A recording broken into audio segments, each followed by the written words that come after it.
to the Wild Wisdom Podcast with Dr. Patricia Mills. I'm Dr. Patricia. This podcast is for people who want to transform their health, restore their hormones, and reconnect to their body's natural wisdom. Hi, I'm Dr. Patricia. I'm a Canadian medical doctor, published author, internationally recognized researcher, and passionate advocate for your health. Here, we'll explore the intersection between ancient wisdom and cutting-edge science, distilling the essence of true health into practical steps you can take. Wild wisdom is instinctive knowledge in action. Thanks for making this part of your day. Hi, and welcome back for another episode. I am super excited to be talking about the last pillar, the fourth pillar of my holistic health model. And if you've been following me, you know that the first three pillars were stress response, sugar hormones, and gut health. And today we're going to be talking about toxins tolerance. You know, it's interesting because through my own health journey, I've had issues with all four pillars. Toxins was one of the things I felt like, you know, addressing the toxins was something that I feel really has made a difference in my health. And I'll go into why I think that and what kind of toxins am I talking about. So let's start with that. Again, just trying to create little categories, which makes it easier. So you can think about toxins, and again, it'll overlap a little bit with the other pillars as it should. So, you know, from like the most common exposures to the least common exposures, we would have to start with the most common being what we're getting in our food.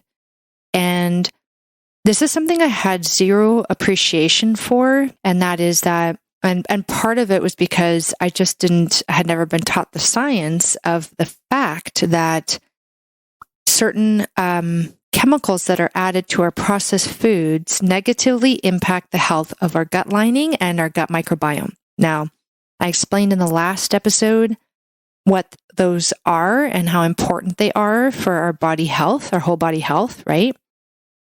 And yeah, it's kind of interesting. Like looking back on my childhood, I had a bit of a mix of like good diet, bad diet. I was born in Brazil, and while we were there, it's very common, or at least at that time it was, for people to have like maids that did the cooking and the cleaning, and when you were part of the higher socioeconomic kind of class, so to speak. So I remember having really like amazing home cooked meals in Brazil, which was like rice and beans, and they were both like properly cooked, pressure cooked for the beans, soaked and rinsed for the rice. We'd have vegetables, we'd have, you know, meat. And of course, like when we moved to Canada, my mom became this like all-star cook. She was so amazing, and she just cooked amazing meals. It was what happened outside of the meals that was a problem. So, you know, I had a massive sweet tooth. And when my parents had me, they were in their early 20s. And like, I think sugar had just been kind of coming out, so to speak, like sugary breakfast cereals and, you know, all that stuff. And I think my mom herself had a bit of a sweet tooth too, as did my grandma. So it's like, you know, it's just like generational, I guess, too.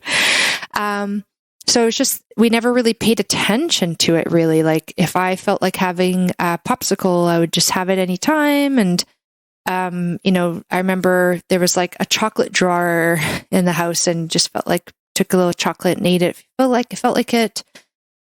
Sugary breakfast cereals like Fruit Loops, you know, the shredded wheats with like the sugary coating, Lucky Charms, all those things, right? Lots of sugar. However, it's not just the sugar hormones, it's what came in those foods to make them last a long time on the shelf, as well as bread. So in Brazil, it would be pretty common for the maid to kind of stop by the bakery and buy freshly baked bread in the morning. I remember it's like steaming hot and so soft and delicious. And then there's a different kind of bread where it's like the bread that you find in the plastic bag on the grocery store shelf. And they did an interesting study where they took one ingredient from that bread, which is like an emulsifier ingredient, It's what keeps the bread kind of soft and chewy instead of going stale and hard as it should, you know, if it didn't have these chemicals in it. And they fed mice this single chemical, and the mice all developed inflammation in the gut, weight gain around the midline. They developed like the metabolic syndrome. So high cholesterol, hypertension, diabetes, that kind of stuff. Okay. So, and leaky gut, which you can tell in a mice, like they just would biopsy, like, kill the mice and open them up and look at their body and see what was going on. It was basically a lot of inflammation starting in the gut and kind of leaking out into the rest of the body. And while we're not as small as mice, we are eating a lot of those kinds of things over time, and they do accumulate. And so my belief, my opinion is that as we are being exposed to these toxins, this is one example. And by the way, this emulsifier is present in as much as 80 to 90% of our processed foods, our packaged foods. And then there's other ones that are preservatives because they kill off organisms, but unfortunately, they also can kill off our microbiome.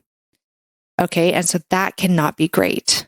Like sodium benzoate is a very common preservative, and I really stay away from those preservatives because when my microbiome is healthy, like a diverse kind of garden, my soil is healthy, my body tissues are healthy, and so I do everything I can to protect my microbiome, right?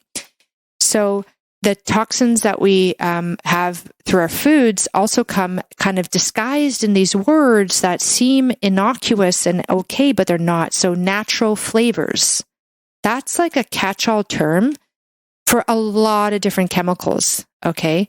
And so I always look at food and at supplements. This is a big one, okay? Because some people, they're quite healthy and they're taking a lot of supplements and then they get sick and they're not exactly sure why. Well, it could be that you're having really poor quality supplements. And that was something I had to learn. I became, one of my superpowers now is like, I'm a really amazing ingredient list reader.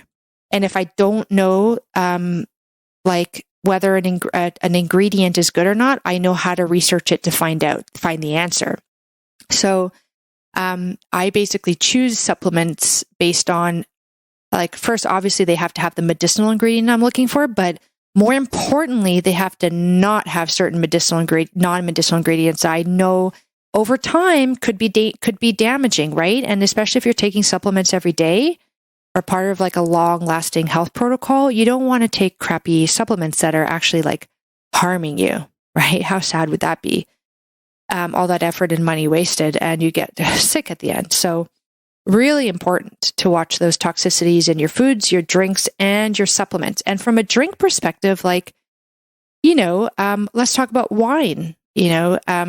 Wine is part of the Mediterranean diet, and wine is one of the top 3 carcinogens recognized by World Health Organization. And that's a paradox, right? Here you have like what's considered to be a paradigm of healthy eating and lifestyle. And one of the main parts of that wine is like one of the top 3 cancer-causing agents recognized by the World Health Organization. The other ones being tobacco and asbestos. So wine is up there. And my opinion, my theory, so to speak, is that it's not necessarily the wine itself.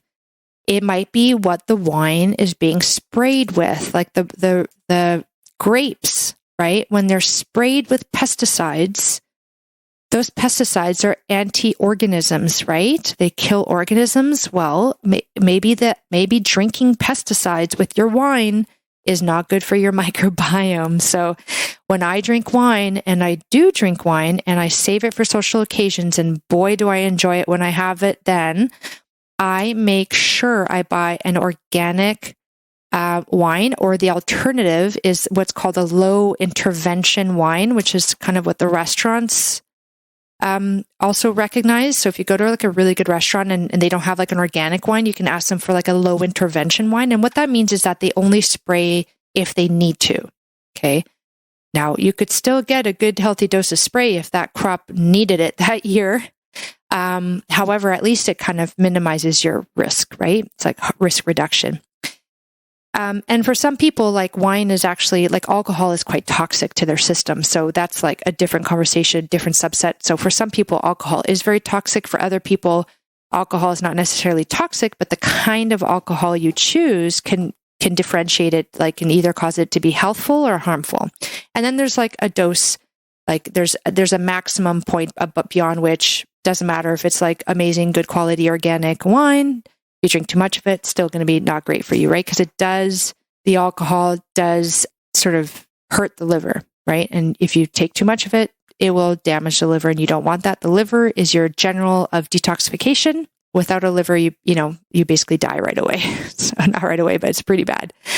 So you clearly want to protect your liver. So again, it's like finding that, walking the middle way. I'm not saying to stop drinking. I'm not saying that if you drink organic wine, you can drink as much as you want. It's like get the good quality kind and keep the quantity reasonable. For women, it should be no more than 1 glass a day. And even that's a bit too much, I think. Like the way I incorporate wine into my lifestyle is like, once or twice a week, I'll have a glass, maybe 2 glasses. So that's a maximum of 4 glasses a week. And typically it's once a week for me. So I'm comfortable with that. And you have to find your own comfort level. But the research is very clear. If you drink regular wine, even 1 drink a week can increase your risk of certain conditions. Okay, so very important to know, particularly risk of cancer. So that's like the toxins in our food, and I could go on about that. However, I'm going to move on. And then there's the toxins in the environment, of course, right? And there's all this controversy around mercury. Like, should I worry about the mercury in my teeth, in my amalgams, like the silver fillings, which do have mercury in them? What I would say is that there's no specific research pointing to that being specifically a problem. However, when I worked on the hospitals and we still had mercury thermometers, if a thermometer with mercury broke, you had to clear the floor because that was considered a highly hazardous toxic material. And if you go to a really good biological dentist who knows how to safely remove mercury amalgams, or any dentist, any dentist who removes your fillings for you, they have to take that filling and put it in a toxic waste disposal, like toxic hazards disposal, container, and get rid of it in that way. So how come when it's out of your mouth, it's considered like a toxic hazard, but it's in your mouth, all of a sudden it's okay? Some of the arguments is that it's inert. It doesn't go anywhere. However, some research shows that when you chew, a little bit gets vaporized, it does come out a little bit, not a lot, but a little bit. And my whole thing is well, I don't want any, that's toxic stuff. Mercury interferes with the functioning of so many things, including not limited to your thyroid. Okay. So, you definitely don't want to have mercury. Now here's a caveat. If you have mercury fillings and you have amalgams, don't run to your doctor and ask them to take it out. Okay. First of all, you have to go to a biological dentist who is trained in how to properly take it out. Because what is worse than having mercury amalgams, right, is taking them out and having that mercury just spill into your system because they didn't take it out properly. All right. So, and if you're kind of sick to begin with and you get exposed to some mercury, that mercury was a little bit more safely contained in your amalgam, and now you're releasing it into your body. That could be, if your tissues aren't healthy enough to detoxify that out, that can be an issue. You can get sicker. Okay. So if you're not in a great state of health or you don't have access to a biological dentist, it's better to sit tight and just not do anything about it, I think, in my opinion, than it is to run out and ask your dentist to take it out, and they'll humor you and take you out, and you might run into big issues, right? So again, this is a nuanced conversation, right? And then there's the whole conversation around toxins and the mercury poisoning of our fish. So I eat the low mercury fish, which is a smash, salmon, mackerel, anchovies, sardines, and herring. Okay, so tuna, there's some evidence to show that it has higher bioaccumulation of mercury. Is that a problem? Maybe. I just avoid it, right? Of course, if I'm in a lovely restaurant and there's wild caught tuna, and it's my first time of the year eating it for that year, I'm going to have it, but I would not give my children tuna sandwiches every day, canned tuna sandwiches, right? And then you have things heavy metal exposure from are you cooking with aluminum? Can the aluminum in your metal aluminum sheets get into your food? Are you cooking on Teflon non-stick pans? Is the Teflon from that getting into your food, right? Goodness, the toxins from like our cleaning agents, like, oh, I went to go buy a dishwasher, right, for our new home. And they were like, oh, this is where you put in like the rinse aid, this little like pocket thing. And I was like, what's rinse aid? And they're like, well, after the dishes wash, or like during the process of washing the dishes, this chemical, this liquid gets excreted out and it coats the plate so that they rinse better and they don't come out spotty. And I'm like, so there's like a film of this left on the plates afterwards? And they're like, yeah, I guess so, right? And I was like, I don't want to eat this stuff. Like, it's full of chemicals. How ridiculous is that? They're kind of like meant to be sold together. Like the rinse aid and the dishwasher are meant to be sold together. And I'm like, that's an interesting industry collaboration. Like, I'm sure it's not like there's nothing nefarious or like conspiracy theory going on, but it's certainly something to like, it's definitely profit driven, not like harm driven. I believe. Like, I don't subscribe to like conspiracy theories all over the place, but I'm like, I'm just not going to buy the rinse aid. It's going to be an unused compartment of my dishwasher. And it's these little things. It's like these little tiny hits, right? It's, the Environmental Working Group, nonprofit organization that looks into this, they determined that on average, every woman puts about 168 chemicals on their skin every day. By the time you look at like your lipstick and your makeup and your foundation and your blush and your body moisturizer and your body lotion, your shampoo, all that stuff. And did you know that your skin is your largest organ of absorption? And which means that it absorbs what you put on it very well. And for example, they did the study where they took sunscreen, all these different kinds of sunscreen, put it on people's skin, and then measured their blood. And within 3 to 4 minutes, the ingredients, the chemicals in the sunscreen were found in the blood at 3 to 4 levels higher than the recommended safe levels by the FDA, the Food and Drug Administration. And the authors of that study said, these results warrant a further investigation into whether or not these products are harmful to our health, right? And they were very careful not to say, don't use sunscreen, because that's hugely controversial, right? We're told to wear sunscreen to prevent skin cancer. However, what if the solution to the problem is actually causing other problems? And the solution might be to wear long sleeve shirts, wear wide brim hats, sit in the shade, don't go out during the very, very peak of the sun time of day, those kinds of like old fashioned methods of protecting the skin. And I'll go into this in detail in some other podcast because there's like a whole story behind that. But just as an example, you are getting chemicals into your blood when you put things like sunscreen, moisturizers, body lotions on your skin. Okay. Nail polish also. All right. So it's like these little tiny cuts day in and day out from all of these different places. It's the air that you breathe, right? Your lungs absorb them too. And I'm not saying all these things to scare you. I'm saying that there are solutions for these things. There's ways to cut down exposure. There's ways to get them out of your body once they're in. Okay. And if you kind of hide your head in the sand and say like, I don't believe that this is harmful for me, or I don't want to really think about it, then you might end up like me, where you start to like not be in the best health. You start to have hormonal imbalances, because a lot of these chemicals are what's called endocrine disruptors, which basically is a fancy word for like disturbing the hormone glands. So you go into hormonal imbalance. And there's an epidemic of hormone imbalances in women, right? Let's talk about that.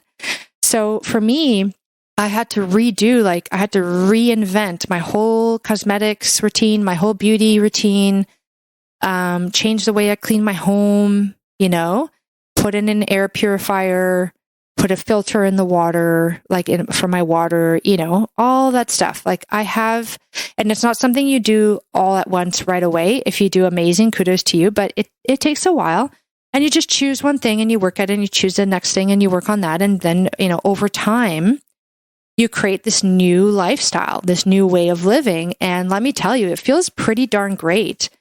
It's interesting that even just the fragrances, the smell that they put in to have it smell good, that alone has been shown to disrupt hormones, endocrine disrupting chemicals, just fragrances and like candles and your perfume and your body lotions and all of these things, the fragrances in your laundry detergent, like, so, and when you eliminate those out and then you kind of like walk through a store aisle that has these fragrances and you haven't been exposed to them for a while, it actually smells so gross. It's like very synthetic and even causes a little bit of a headache sometimes. And it's like, wow, I was just bathing myself in that stuff before, And even candles, like I used to light candles for dinner and we'd use like regular candles. And now I only buy beeswax candles, right? So these like changes that you make really add up over time, right? So that's the decreasing the ins, increasing the outs, which I'll save for like a separate podcast on how to support your natural systems of detoxification. However, remember I said toxins tolerance, because the thing is, there are some determinants to this. It's like, how much were you exposed to as a baby in your mama's belly really determines your tolerance to future toxins, right? It's like the tipping point. You reach your tipping point at different times. Your genetics, some people are like amazing detoxifiers. They just have the genes to do it so well.